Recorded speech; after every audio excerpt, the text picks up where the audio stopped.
When they were gathered there, he said to them, "Behold, I will speak to you one last time, then I will leave and never return. My path leads me to the land of India, where many of this human lineage also dwell, because they have left this land to live there. My mission leads me to them and to the human population that is born there. My path there will be long, for I have yet to bring my teachings, new and old, to many countries, and likewise to the shores of the great black waters to the north of here.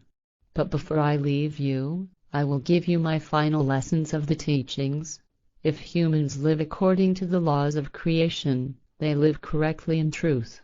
But the ultimate goal should be this: everything human within human beings must die, but everything of creation within them must rise and embrace creation. Consider the universe as the place where creation lives in infinity. Everything humans possess has its origin in creation, therefore it belongs to creation.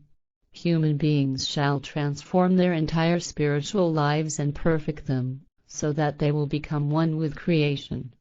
Whatever human beings do, they shall do with the awareness of creation's presence. But a human being shall never attempt to force the truth onto another, because then it would only be worth half its value. First, humans shall tend to their own progress in consciousness and spirit, so as to produce creational harmony within themselves. No greater darkness rules within humans than ignorance and lack of wisdom.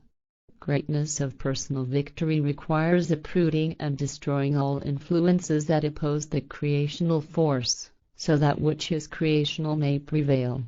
Humans should develop within themselves the power to judge over good and evil and to correctly perceive all things, so that they may be wise and fair and follow the laws. It is necessary to be cognizant of what is real and what is unreal, what is valuable and what is worthless, and what is of creation and what is not.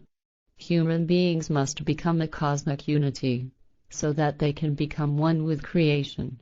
Conform your lives to the laws, live according to the laws of nature, then you will also live according to the laws of creation.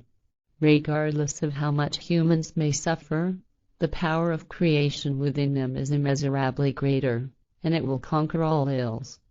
When human beings live within their consciousness only as mortal humans, they are inaccessibly remote from their spirit, from creation and therefore from its laws. The greater their dedication to the laws of creation, the deeper will become the peace within them. The happiness of humans consists in seeking and finding the truth, so they may thereby gather knowledge, gain wisdom, and think and act in accordance with creation. Only through the circumstances of human life can humans develop and use their creational powers in consciousness and in spirit. Humans gain experience in the use of their powers and capabilities only by trying daily to unlock them.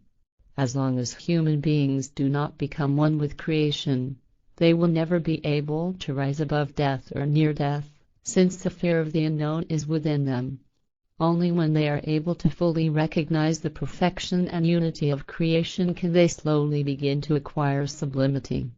Instead of following instinctive and impulsive urges, humans should live by cognition and wisdom, so that they may live justly according to the laws and directives.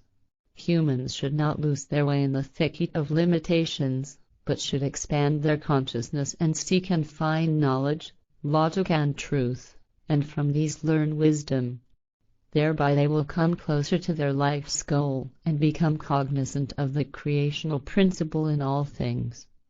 Thousands of lights will guide humans along their path, provided they observe and follow them. Human beings will attain all their knowledge and wisdom, provided they seriously strive for perfection. The laws serve all those who are prepared to seek the truth in unlimited measure and to learn wisdom from them. For in mastering all possible orientations within themselves, they develop their spiritual powers to higher and higher levels, and in so doing they perfect themselves. Humans should not attempt to dwell upon their physical misery, but upon the reality of the spirit and the existence of creation. A continual restlessness exists within humans, because they have a premonition that creation is their fate and destination. Humans may be great, wise and good, yet this is not sufficient, for they can always become greater, wiser and better. There may be no limits to love, peace and joy, because the present state must always be exceeded. Truly, I say to you, a love that is unlimited, constant and unfailing is unconditional and is a pure love, in whose fire all that is impure and evil will burn. Such a love is creation's love and, therefore, its laws as well, to which humanity has been predestined since the beginning of time. Since this is the ultimate destination for human beings, they must take steps to guarantee that this will come to be, for this is their destiny. But as yet humans do not understand the wisdom of this teaching, and therefore it is being adulterated everywhere on earth. In their ignorance, humans are falsifying the teachings in many ways and forms, so that they are becoming diffused and unintelligible. But in 2 times 1,000 years they shall be taught anew without falsification, when humans become sensible and knowledgeable, and a new age heralds great upheavals. And it can be read in the stars that the people of the new age will be great revolutionaries. Thus, some special predestined people, who will be the new proclaimers of my teachings, will preach them in falsified and with great courage. But you, go therefore and prepare the way for my teachings and make all peoples their disciples. However, beware of false teachings, which you may allow to arise because of your lack of judgment, for some of you are inclined that way. Teach them to follow everything I have commanded you, so you do not falsify my teachings. And it came to pass, that while he was speaking to them in this manner, a thundering came from the sky, and a great light descended. The light settled on the ground not far from them, and it glittered like metal in the sunlight. Jmmanuel spoke no more, but went to the metallic light and entered into it. Then, however, a haze arose all around it. Once again a thundering began and the light ascended back into the sky. And the disciples returned to Jerusalem in secret and made known the events among their own kind. Chapter 33. Jmmanuel in Damascus. Jmmanuel was set down by the great light in Syria, where he lived 40 years in Damascus without being recognized. After this time he sent a messenger to Galilee to seek out his brother, Thomas, and his disciple, Judas Iscariot.